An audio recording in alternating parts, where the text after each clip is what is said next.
For those of us who are lucky to call the Pacific Northwest home, it is our RVing playground.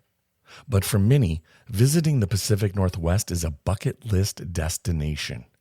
Our guest today shares her experiences as her and her family explored this area for 3 solid months. Welcome to RV Out West. I'm your host, Brooks. My Family of Four's base camp is located in the beautiful Pacific Northwest, and our RV adventures radiate out from there. Please grab a mug of coffee and join us as we discuss RVing around the American West. From sweet camping spots, gear and equipment, to tips and tricks, we've got you covered. We are RV Out West. Hey everyone, Brooks here. Before we dive into this episode, I just wanted to let you know that I did have a bit of a technical issue when producing this episode. So during parts of my conversation, it may sound like I'm interrupting or talking over our guest, but that wasn't quite the case, and it was just a glitch with the audio files. It is a great conversation though, and I'm excited to share it with you. Joining us on the show is Kayla of Camping with Kayla, and her family has traded in a sticks and bricks home for a nomadic lifestyle. She shares with us their favorite places they visited in the Pacific Northwest and what led to their decision to go full time. I'm excited to jump into our conversation with Kayla right here on RV Out West. Let's go ahead and start a little bit with, why don't you maybe give me a little bit of your background, biography, kind of tell us a little bit about yourself, what maybe life was like pre-RVing. So I'm a former RN. And I am married to my husband. It'll be 21 years this year. And we have 2 kids. My son is 14. My daughter is 8. And 2.5 years ago, my son was struggling in school.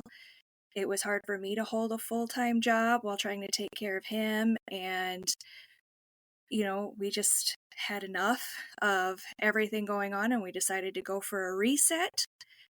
And sold our house at the peak of the market, bought an RV, and where was that? Where was your sticks and bricks before you guys bought the RV? Where was kind of home base then, generally? South Dakota. So we were in a good spot to start. I hear it all the time on the road. Are you really from South Dakota? Okay. Yeah. Yes, I am. Fun. So when the decision was made with you and your husband with regards to selling your house and doing this adventure, was one person more into it? Did it take a little more convincing of the other? And if so, who was that, and kind of how did that go? It was mine. It was my decision initially. My husband thought I was crazy. And he initially just kind of brushed it off, which I figured he would. My husband is very type A. I'm the adventure seeker.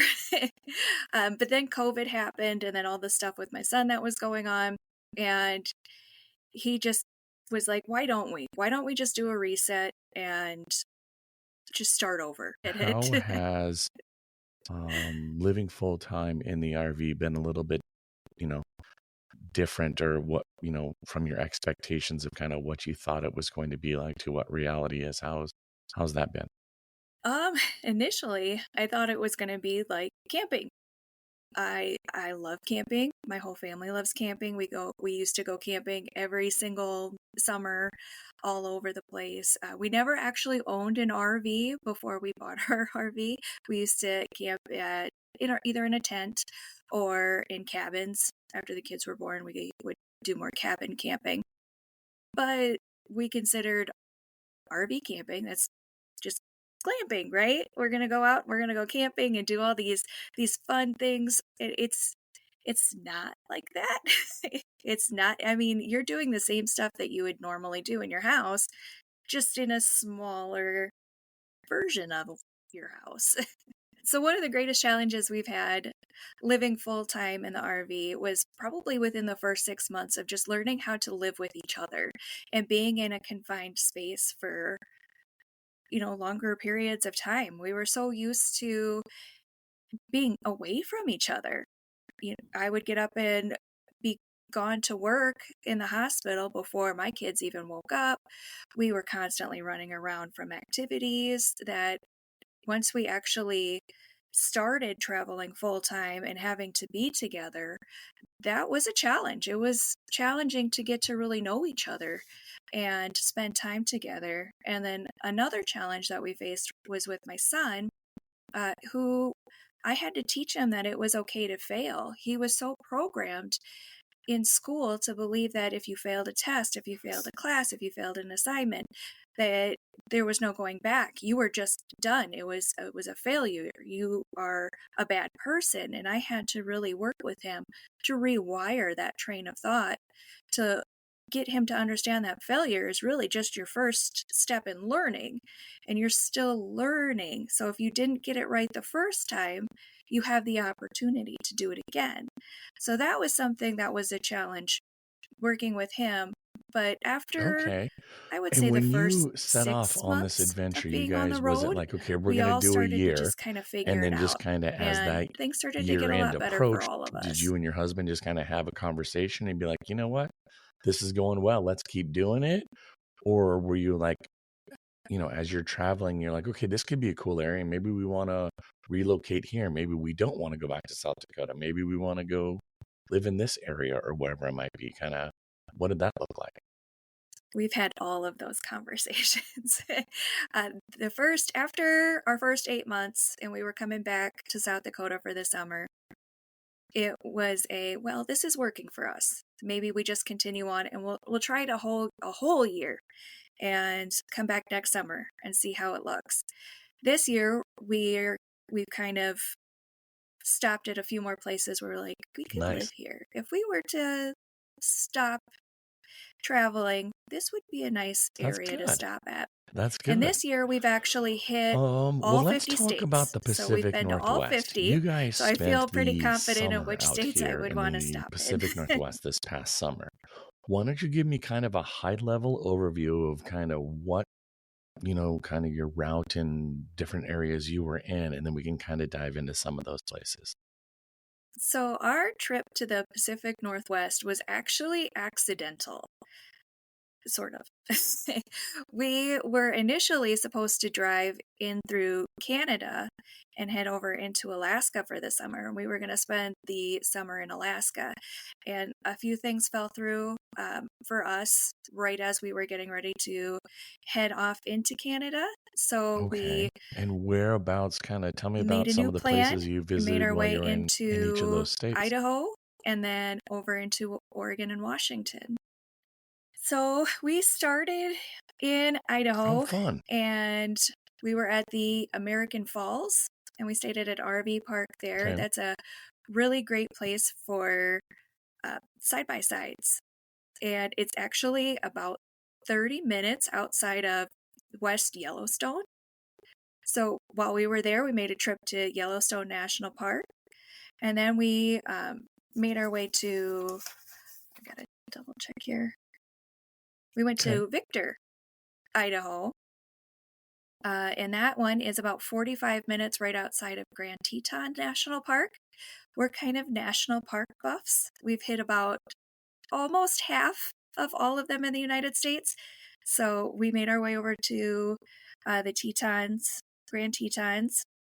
And while we were also in Oh, Victor, fun. they Yeah, have that's kind of a cool. rodeo that's out there, which is really cool if you can go to that rodeo because you can see the Teton Mountains from that site, which is really neat. Yeah. And then from there, we went to American Mm-hmm. Falls, which Mm-hmm. is a reservoir with some really good fishing What'd you and think of it? kayaking. And it's also near Craters of the Moon. I don't know if you've heard of that. The national monument, I had never heard of it. And that was it was incredible. Like, I highly recommend that spot. That was a lot of fun. And Yeah, then we made our way into Oregon and into that's okay. And then we're Washington, gonna get to and Washington too. I'm just gonna hear we it were just all. all So over the place there. I I know. think we went to I gotta remember all of them. I gotta remember all Well, the right places. here. We went The to Cascades. as many national parks as we could. So we What? were in Crater Bummer. Lake, Olympic Okay. National Another time. Park. Another trip. We ventured into Yeah. See? We missed the Can't see it all on the Cascades. first trip anyway. We did not make it there. That was the one we missed. Did you guys make it out to the Oregon coast? We drove on that highway there, and I'm blanking on the name of it. Yes, Highway 101. Yep, we were on Highway 101. And Okay. oh Cannon man, Beach? what town were we in? To see Haystack Rock? It was where they right on filmed the Goonies? coast. It's a big rock at the end of Goonies. It was a Okay, fair enough. beautiful, Did you get to beautiful town right on Astoria, the up on the coast. kind of right by the mouth of the No. Columbia, where you would that'd be closer to where you cross into Washington State? I missed that one too. But when I was out there, I was we move Yeah. every single week. So I Okay. struggle trying to remember all the places we've been to. Let's see here. In Oregon, we went to Eugene. Okay. And we were in Brookings, Oregon. That was the spot that was right on the beach. That was a beautiful area. Let's see here. Then we were in Lakeview. Yeah. In Olympia, Washington. Leavenworth. And we did visit there cool. and Deception Falls. And Leavenworth, did you enjoy the little faux gorgeous. Bavaria town of Leavenworth and the Cascade Mountains? Yes, the town of Leavenworth is so cute. Yeah, it's kind of fun. Cute What little about German the Pacific town. Northwest would It's you say definitely kind of busy, but surprised it was you really the fun most? to see all the German decor and everything that they have. I was going to ask you, what about the Pacific Northwest kind of surprised you the most? What surprised me was the terrain.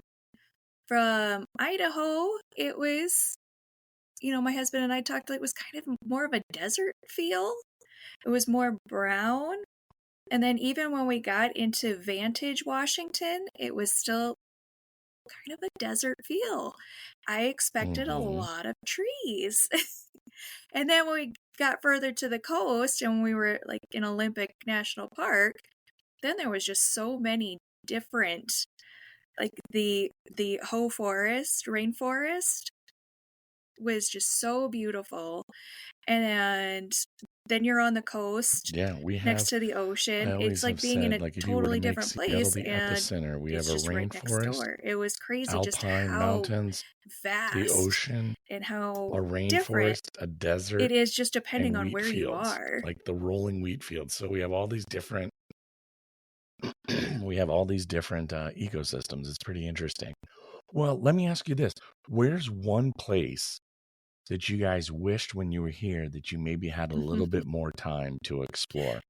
Oh, man. I wish I could have explored a lot more in Washington. There are so many things there. I didn't realize how many volcanoes you guys have there. I had no idea. And did you And then guys driving kind of through the use then the mountains, I'm Pacific like, oh, Northwest that's and a Washington volcano. There's another State volcano. as your springboard I would have up loved to to just Alaska then? Did you explore go to Alaska just more starting of the late August, area. September? We were there for about a month, but that's definitely not enough time. Yes, we did. So, yep, that was our springboard. We were planning on driving through Canada, and then our plans got turned around, and so we ended up driving over to Seattle because that was the cheapest flights. This episode is brought to you by our friends over at camperalerts.com. The seasons may have changed, but that doesn't make it any easier to find available campsites. Now, you can get notified of sold-out campsites when they become available with Camper Alerts. Choose your campground, pick your RV-specific filters, and set an alert. It's that simple. Visit camperalerts.com today and start setting your alerts. All right. Well, let me ask you this then. Where is a place that just completely eluded you when you were here in the Pacific Northwest and that now you need to absolutely come back to see on your next pass through? I would say Olympic National Park. I was just floored at the ecosystem there, and we did our best to hit as much of the area as we could, but there was so much to see there that we definitely didn't hit it all, and I would love to go back and spend more time on the beach in that area. How long did you spend out there on this trip when you came explore out this more of past that summer? How area. long were It you guys was just there for absolutely gorgeous. originally? No, I'm saying at the Olympic. when you were in the Olympic National Park? In the Pacific Northwest, we were there for about 3 months. Oh, okay. We made it a day. We were there for about 1 day. Okay, that's fair. And we That's spent a fair. lot of it in line waiting to get into the Haut What rainforest. if you could pinpoint one? Let's do this. Top one favorite thing in each state that you saw. What was your top one thing in Washington, Oregon, and Idaho? What was your number one? Top one in all 3 states? Okay, so you got Crater Lake in Oregon. Oh, man. We really liked Crater Lake. Yep, that was awesome. Craters of the Moon in Idaho. And then Craters of the Moon in Idaho. Okay. Was so cool. Going through those lava tubes is incredible. Okay. And then in Washington, definitely Olympic did you guys National have a Park. great maybe a favorite campground that really kind of campground, RV resort, wherever you kind of stayed, that was a really cool place that you enjoyed staying? One of our favorite campgrounds was in Victor in Idaho. Let me double check the name here. I have it written down. The Teton Valley Resort in Victor, Idaho was absolutely phenomenal. They had everything you could imagine: a pool, clubhouse. Oh, fun. They even did free shuttles to the rodeo that was out there. So that was definitely one of our favorites, and it's close to the Grand Teton National Park. Okay, so it well, we're wasn't too kind of far of a wrapping up, so drive. I'm really curious, what's kind of next on the horizon for you guys? What's kind of what do you got upcoming, Right now we're in Texas, so we're going to finish a loop through Texas and make our way back up to South Dakota. Spend the summer in South Dakota. And from there, it's kind of up in the air. We have a few things in the works right now where we're just going to fly by the seat of our pants and hope that everything works out. But we are planning to slow down. Since we have hit all 50 states, we're planning to spend more time in each state. And really just kind of slow down our listeners follow along on your adventures? Where can they learn more about you and your family and your adventures? So you can find me at Camping with Kayla. We post a lot of our adventures on YouTube, so you can find us there. You can also find me at Camping with Kayla on my Instagram page. I also have a Facebook. That's Kayla Matthew. For some reason, I couldn't get Camping with Kayla on Facebook. And then I also have a blog post at campingwithkayla.com. And you're also welcome to join my newsletter, where I do give out tips, tricks, information about great places to travel to, and fun stops for kids.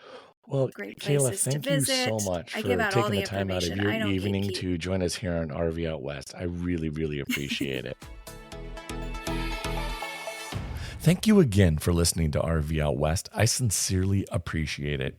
If you like this episode, please share it with your family and friends. I'd also like to invite you to follow RV Out West on Instagram and Facebook, where you can join in on the conversation. Next week's episode, I'm going to share some fun festivals and events around the Pacific Northwest that you may want to put on your radar for this summer. And these places could be a destination in and of themselves, or you could add them as a stop if you happen to be passing through. So stay tuned next week.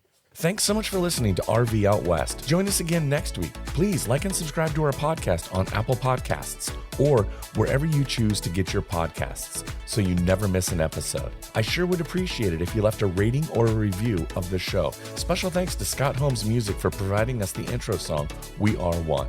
RV Out West can be found on Instagram and Facebook, where you can interact with us and follow along on our RV adventures around the Pacific Northwest. So get out there, explore, and go see what's beyond the horizon.